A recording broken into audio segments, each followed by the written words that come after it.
Von Graz nach Alanya, entlang des Mittelmeer. Heute Tag 2, Montenegro nach Griechenland. From Graz to Alanya, along the Mediterranean. Today, day 2, Montenegro to Greece. Graz'dan Alanya'ya Akdeniz boyunca. Bugün, ikinci gün.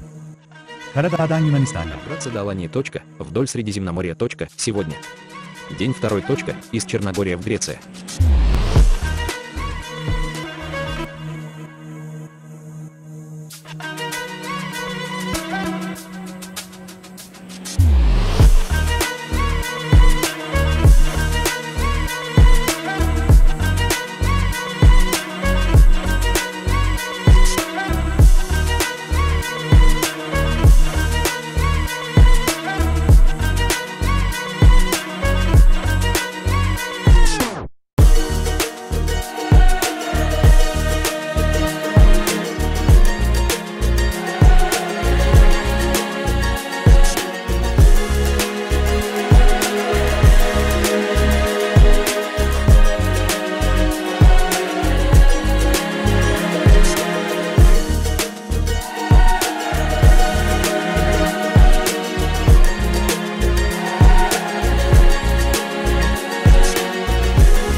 Feel the fire.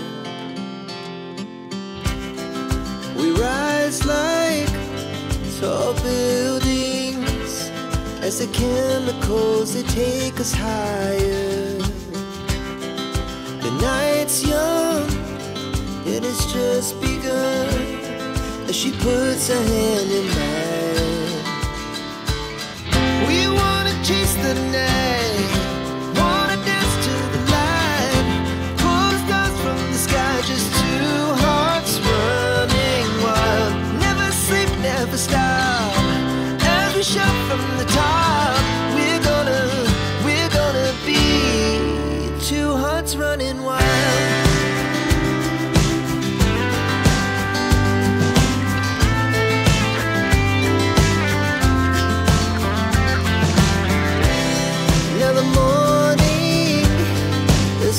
Afternoon, we lay awake in bed. The laughs so loud as the hours pass. We're gonna do it all again. Gefällt dir mein Video? Klicke auf Like, abonniere meinen Kanal. Und die Glocke aktivieren, um das neueste Video nicht zu verpassen, ist gratis.